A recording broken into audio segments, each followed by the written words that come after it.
There are some things that school leaders should be doing right now to help improve the instruction in your school. Now, I'm not just talking principals. I'm talking about all school leaders, teacher leaders, curriculum supervisors, everything. There's specific things because we know quality instruction leads to great outcomes from our students and everyone else. So we're going to dive into the top 5 instructional culture moves every school leader should be making right now. Let's get into it. Welcome to the School Culture and Climate Show. Hosted by Steve, a passionate advocate for positive school culture and climate, together with Megan. Join us as we explore strategies, share success stories, and provide actionable tips to improve the culture and climate in your school. All right, Meg, here we are back again for the School Culture and Climate Show. My name's Staying Tall Steve. Hey, I'm Megan Deedy. Good to see you. It's good to see you too. It's good to see you too. I'm excited. Well, we got to actually see each other face to face a little the other week, which was nice. We don't get to do that often. Yeah, we're at the Powerful Learning Conference in Missouri Department of Elementary and Secondary Education, and I was the keynote speaker. Did a couple of breakouts. You were there for within our ranks and some other pieces as well. So that was really good to be able to see each other face to face. Yeah, and what an amazing group of educators. They were so energized, and it was great. It was a good feeling. It was a great feeling. It was a great feeling. It was good. All right, our focus today is pretty straightforward, right? We're talking about the top 5 instructional culture moves that every school leader should be making right now as it relates to, making some adjustments so that instruction moves forward, right, Meg? That's what we're looking at. Yeah, and we're talking about both sides, coming from the administrative side and coming from the educator side, the teacher side. I'm excited for this one. Top 5. All right. So we have our top 5. So let's dive right into this. Yeah. All right. Meg, what is our first one? We're going to start with the first one. We're going to talk about normalizing engagement in staff meetings. The world famous staff meetings. It could have been in an email. It could have been in an email, especially now with the way that communication goes. You know what I mean? Okay, let's go back. All right, when you started teaching, when I started teaching, or even when I was an administrator, let's talk about what that staff meeting is like. What's a staff meeting like? Oh, yeah. Okay, so we all walk in, and we're carrying coffee mugs, and we all find our designated teacher table. We all sit with the same people, and we just kind of wait. And as history repeats itself, there's usually a piece of paper from the principal of the list of things that we have to go through. Is all information. Just sit there and listen to all the things coming down. That's it. It's just an information get. And a lot of times the administrator, whether you have a morning staff meeting or an afternoon staff meeting, because it could be either one, they come in kind of nervous, right? Or they're coming in kind of like they're super busy. All right, hey everybody, and it's this attitude of this feeling of look, I don't want to bother you too much. We got to get through this. Yes, it's things I got to tell you. I got to tell you. Listen up. Yeah, just listen up. Get it. Questions, and you just pray that there's no hard or deep questions. From a minute. Well, there's always that teacher though. Oh, they always have that question. But yes. So that turns out to be the culture of staff meetings. So remember, culture is what you do continually. It's a repetition. That's the way cultures are. Now, many of you that are listening, you're thinking, yeah, I can relate to that. And it's crazy that that's the culture across so many different schools, even though people have not met each other. But that's what it is. So what we're talking about now, when we say normalizing engagement strategies in staff meetings, is basically creating a culture in staff meetings where the leader of the staff meeting, you are using engagement strategies during the staff meeting with the staff. If you want your staff to have quality engagement in their classrooms, you want them to engage with their students, make sure that they're interested, pull them in. The same thing needs to happen at the staff meetings. And these staff meetings don't need to be a sit and get. They need to be staff instruction. It needs to be instructional meetings. Get good dialogue going on. I mean, there's so many good things that can happen during that time. You have your whole staff with you. Yeah, and if you're engaging with your staff, just like you would engage with your students, you're having that connection piece. It moves from a sit and get information to this feeling of connection and belonging and understanding, right? Can you imagine walking into a staff meeting as a teacher, sitting down and all the things we just described, and the principal starts with a hook? You get this great joke, you get a video, something that's going to start it off, and you're like, oh, that's different. You're already locked in, you're leaning in further, and you kind of want to hear what's coming down. And I could imagine that as an administrator, if you have something maybe more difficult to talk about and you deliver it in a different way than just dialogue, it's going to be a little bit easier for your staff to understand. Absolutely, absolutely. And I get it. There are some things that you need to have the whole staff in front of you, and you need to give them this information, good, bad, or indifferent. All right.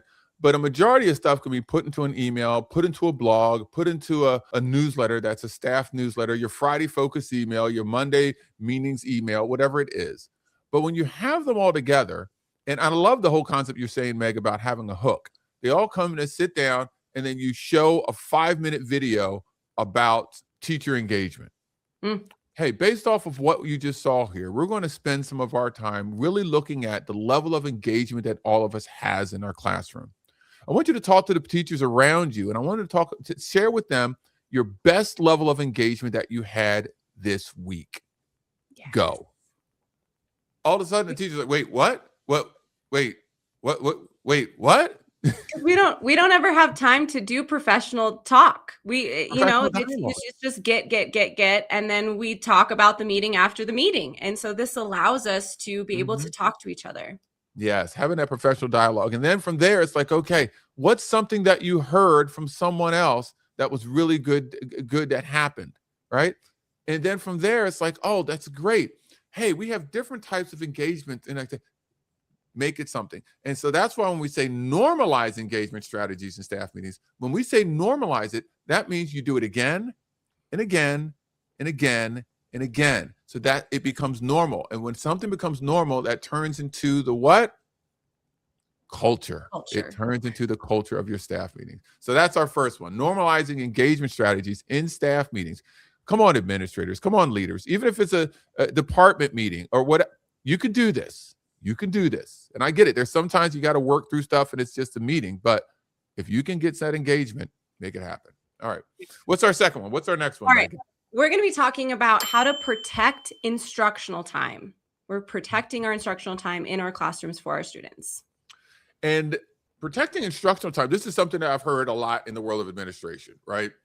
I'm sure even in the teacher world, you may not use the word exact protect my instructional time, but you don't want to be bothered. Yeah, leave me alone. I'm busy. Shut the door.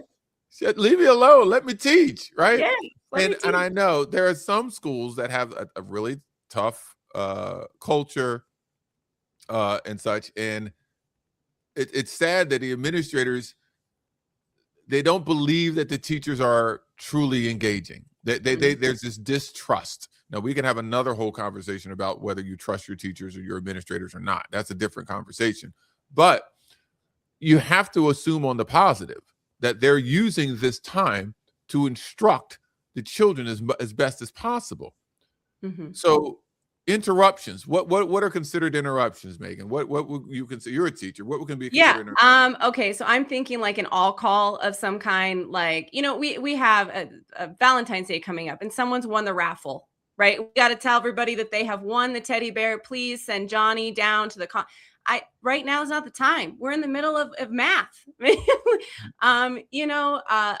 There's a parent. The parent is bringing in cupcakes, right? Just leave them at the front office. I'll come get them at lunch. It's going to be okay. Yes. That kind of stuff, I get when you need to interrupt me for something that is important, right? I understand that, right. There's a need. But other than that, just there needs to be set time in my day that this is protected time, that during these hours on the schedule, try your best not to interrupt teachers that are doing their core instruction time. Absolutely. Absolutely. And it's not just calling into the room over the PA or calling the phone. There's other things that can be done. Let me give an example. So when I started doing speaking, training, consulting full time, I picked up some interim administrative positions. So I was like a substitute administrator in a couple different districts. So I was at this one district, Eastern High School. I'll call them out. Eastern High School, Voorhees, New Jersey. Awesome place. Actually, really, really great school.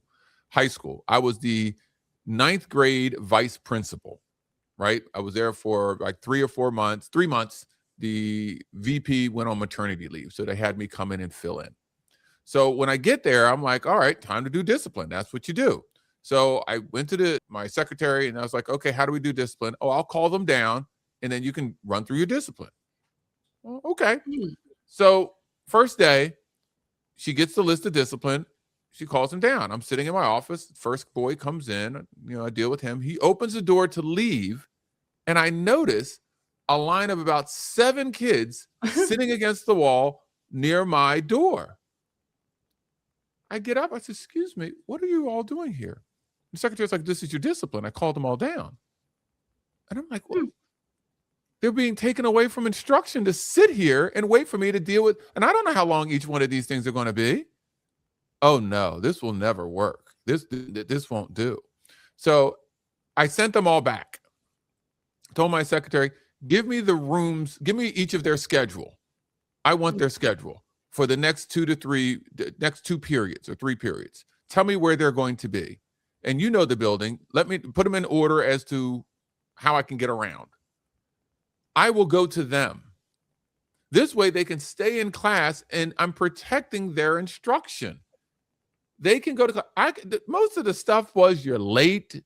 You came in late. You goofed off in the cafeteria. You went to class late. You skipped lunch detention.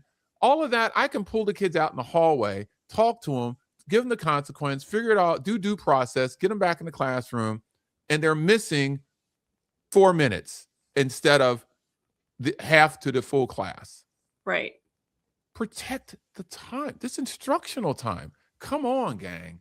Come on. Now that would work out so much better. Yeah. And I think that's a whole nother conversation about just the kids that are doing those things and then they're missing instructional time. You have those kids that are like, well, I'm going to do that again so I can sit in the hallway and miss instructional time. But that's a whole nother thought on that. Yes, I agree. Just letting us teach and having some of those things taken care of, the best route for our students. That's absolutely it. All right. So, and the last little thing with that one, when I was an elementary principal, I know at the end of the day, I always, not the end of the day, but close to the end of the day, that was my time to do my announcements, like the end of the day announcements.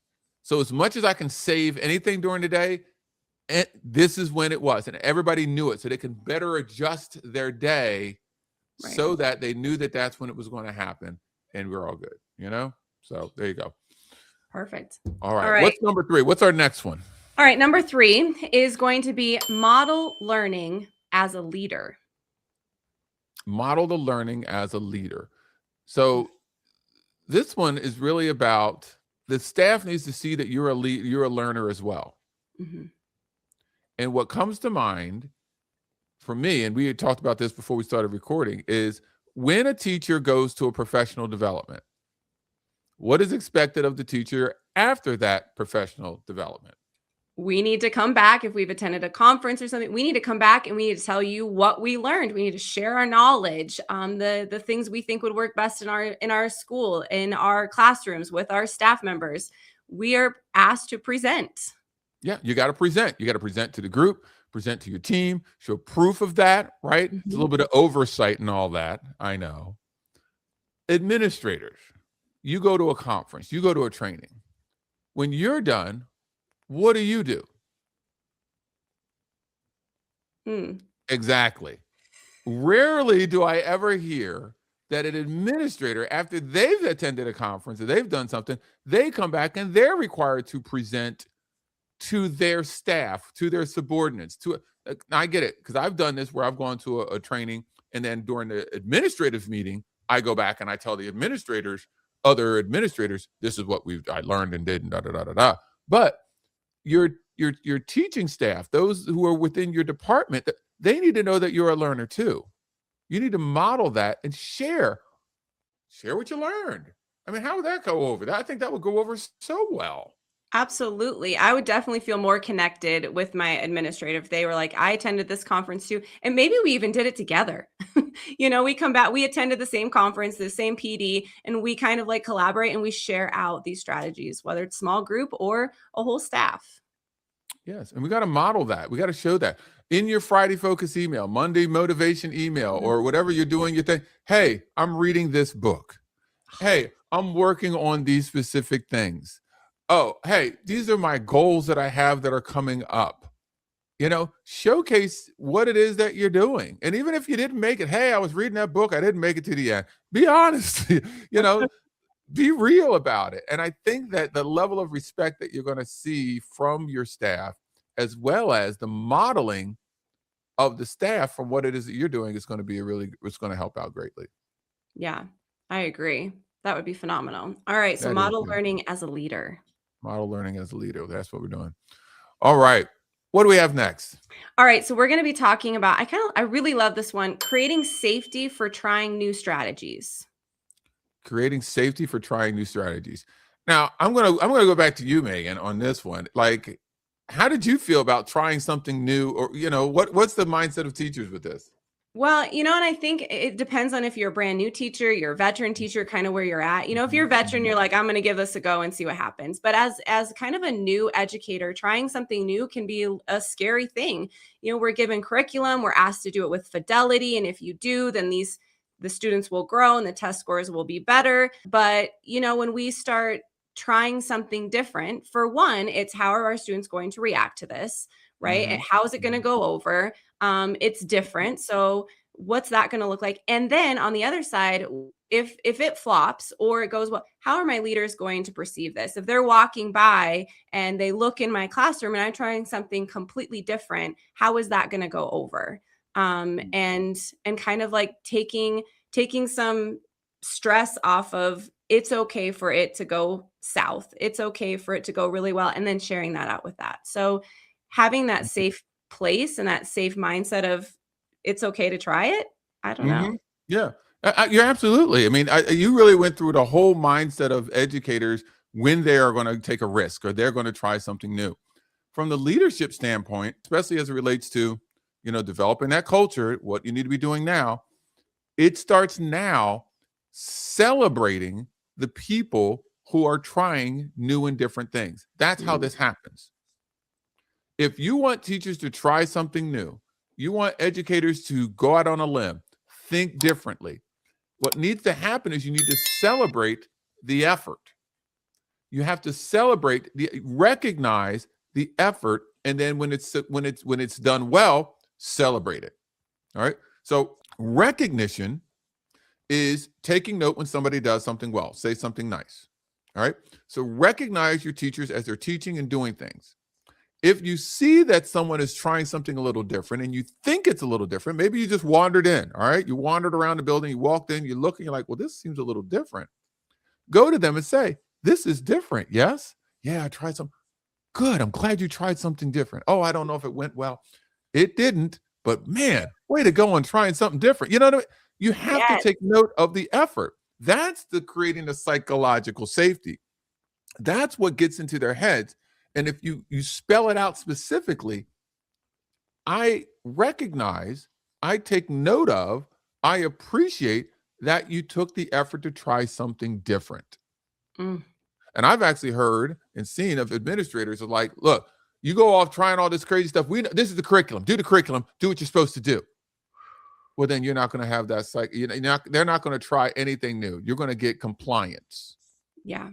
And that creates obviously so much stress for teachers, but those kids are not going to follow that exact curriculum. No student is exactly like the book. And so not letting us try something with the groups of students that we have created a little family with, it is so hard. And then of course comes all the other things with teacher burnout. And so being recognized that, hey, you gave it a go and it went sort of kind of well. And here's some suggestions to try it differently this next time, and it goes back to that leader stepping in and being there for you. I had a teacher. I was their principal. She was newer principal. I mean, newer principal. I was a regular principal, but newer teacher. 6th grade. Joyce was her name. I won't say her last name. And it was time for an observation. And I mean new teacher, I mean right out the bat, new. So we had our pre-event, our pre-conference, and she says, I'm going to try something new. You are? Yes. I want to try this. And she's explaining all the things to it. I'm like, hey, this sounds pretty good. Keep in mind this, this, and this. I told her a couple little tips to keep in mind. I says, but you want to try this for your observation? She says, yes. Good. I can't wait to come. Because I could have said to her, girl, what you doing? It's your first observation. It might have even been her first observation. Like it was, I was like, go ahead, girl. Yes. So I went to the observation. It bombed. It was writing. It was English. I know that it wasn't math or anything. It was English or writing or something like that. 6th grade students. It bombed. It bombed. She tried hard, and it wasn't a behavior thing. The kids just didn't get it. It was okay. So we had our post, and she came in, and she wasn't like falling apart, because you know that could be a complete fall apart melt. Absolutely. You know, meltdown situation. She came in and she was like, Mr. Boyd, that was really a mess, wasn't it? I says, yes. She said, I really appreciated the encouragement you gave me. I was like, I'm so proud. I said to her, I'm so proud that you tried, especially during evaluation. Bravo. And she's like, I would like to try it again and have you come back. I'm like, yes. So she didn't even abandon it. She knew there was some value there. She felt safe, and she did. I says, let's take this evaluation. Rip. We're not even going to use this one. We're going to try again. I felt like Simon on America's Got Talent when he says, this isn't a good song for you. Pick another one, you know? Oh. And she rocked it. Yes. The next time I'm talking green giant wall, knocked it out of the park. So proud of her. And then I went to others and I said, hey, this is what happened. Very proud of her. That sets the psychological safety for the staff to try new things, new strategies. Absolutely. I'm excited for her. I'm glad she stuck with it. That makes me proud. It does make me proud. It makes me proud as well. Makes me proud as well. That is it. Boom. Let's say now so let's look at this. We have 1, normalizing engagement strategies during staff meetings. We had 2, protect instructional time. Model exactly. We got to protect that time. 3, model learning as a leader. 4, create those psychologically safe strategies. And I'm going to say for 5, I know what 5 is. 5 is stop leading from compliance. Start leading from commitment. Now, we've talked about this in previous episodes, but I think that it needs to be said yet again as relating to our top 5 instructional culture moves that we need to have. Leaders, we got to get past this compliance mindset of that's the epitome, that's the top of where it is that we need to be. We got to move to more towards a commitment mindset where people are committed to what you respect and value, committed to the outcomes of the students and staff. And it starts with you as a leader, and that trickles right down to the staff and the teachers. I mean, you know which teachers are there just compliant and which ones are committed, right? You know, that's exactly what it is. So I think that's a big piece with that, because I think that, you know, especially in the classroom, you can tell which teachers, Megan, which ones are just compliant based versus committed based. Yeah, well, the compliant ones are a little bit more crabby than the other ones, you know, and you're just walking around like, oh, I just got to do this, you know, but to have that switch, right, and be committed to what it is that you're doing and creating a safe place to try new things, to see that my leader is also learning and making mistakes and not finishing the book, or trying engagement strategies in the staff meeting. We see all of those little things, and it makes you almost want to be committed and you're like, well, maybe I shouldn't just be compliant with this. It like it switches your mindset, and that culture is changing. That culture is changing. I love that you said that they're crabby. They are. They They are are. crabby. You can tell. It's like, well, I did what you told me to do. I'm compliant, or else they're mad about what the compliance is. Instead of just flowing naturally, I'm committed to this. I'm committed to getting the outcomes that we want. I remember, I think it was my first year as a building principal, and I was talking to a teacher, and she had been teaching for maybe she was tenured, so about 5-6 years or so. And I was talking about the outcomes from the kids, and she says, Mr. Bowler, look, I have the instructional manual for them. They tell me what to do. I follow the information, what they do. I give it to the kids. They do it. They get an A. Mm. She says, am I wrong? And I was a new principal, and I was like, no, you're not wrong. But I didn't have the words. I didn't have the experience yet to say to them, yeah, that's just compliance. You're not committed. So that that they know that they are moving forward, that they are becoming better. So as a leader, that needs to be manifested through you, highlighting when you are being committed, highlighting when other teachers are being committed, recognizing that, taking note of it. It comes down to recognition. Again, if you recognize teachers that are doing this, even if it's publicly or privately, because you know how sometimes the politics within a school, you recognize certain teachers too much. Everybody's like, why did they get on them? Even privately, hey, I can see you're really committed to these kids and you're getting some great outcomes. Or hey, that goes a long way. And I think that every teacher walks in, I want to believe that they want to be committed to what they're doing, right? We didn't get into education and be like, well, I'm only going to be compliant to this one thing. But we come in, we're committed to doing our job. I think as the years go and the experiences that we have and how our leaders are doing their building, we just start moving towards that compliance mindset.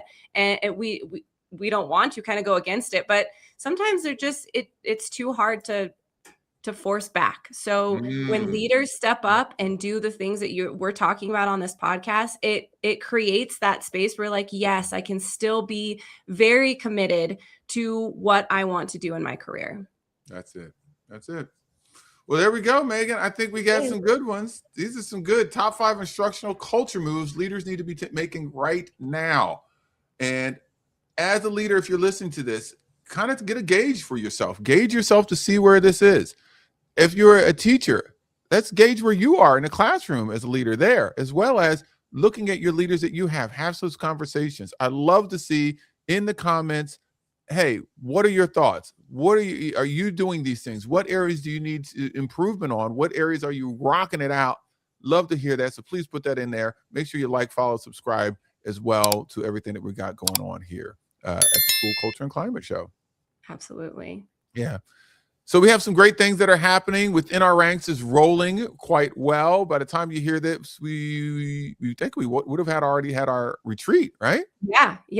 Our retreat would have been in Orlando, 3 days of learning how to be a professional speaker in education, speaker, trainer, consultant. So we're meeting with a great group of educators coming up here and, getting all the training for what to do with all the expertise and the knowledge that you have. Absolutely. And if you're interested in this at all, in any way, speaking, training, consulting, and K-12 education, you just don't know how to start, or you're in it. Maybe you're in it and you want to take it to the next level. Please go to withinourranks.com, withinourranks.com, set up discovery call. We'll get something going for you for that. Love to have that. Absolutely. Absolutely. All right, Megan. Okay. Another great episode. Thank you so much. Appreciate you. You too, Steve. All right. Take care, guys. All right. Bye. Are you an educator who has knowledge, information, experience that you know works? All right? It's research-based, it is focused, it is experience-based, meaning that you've done it and you know that other schools, if they just got this and understood it, they would be better. Also, you want to possibly bring in some income, additional income based off the knowledge that you have in your head and experience. I'm here to help you. It's called Within Our Ranks. Within Our Ranks is training for educators who want to speak professionally. And I've titled it Within Our Ranks because it's just us within our ranks of education. Are you a teacher, paraprofessional, school nurse, administrator, director, superintendent, lunch lady? You've been in this for a while. You're in education. You have experience and you know what it is that you want to do, and you thought about sharing that information out with others, but you just didn't know where to start. How do I start? How do I find clients? How do I get on stages? How do I do breakout sessions? How do I find people to consult with? I'm here to help you for Within Our Ranks. That's what it's all about. So follow the link. Make sure that you connect with me for Within Our Ranks. And educational speaking is different than other areas. This isn't corporate. This isn't nonprofit. This isn't healthcare. This is educational speaking. 5 different types of educational speaking. What it takes to have a quality, amazing, good speech and talk so that people are engaged. How many professional developments have you gone to where everybody's just like, oh, here we go again. We got another professional development. Or it might be entertaining, but the content isn't that great. Or the content is amazing, but it was so boring. I'll talk about what we can do to make those things happen. And next, we're going to talk about also how to find clients, how to get people, how to connect with people so you can start building your portfolio and speaking opportunities. Also, how do you balance it? Some of you might not want to leave what you're doing right now. You want to add this to the current things that you're doing in education, in a school, in an organization, and you want to add that. I'll talk about that as well as what you can do if this is what you want to do and step out. Join me at the webinar. Join me in the training. Follow the link. Make sure that you are the one who wants to take your educational knowledge to the next level. This is a great opportunity, all right? My name is Steve Bowler, also known as Stand Tall Steve. Join me for Within Our Ranks.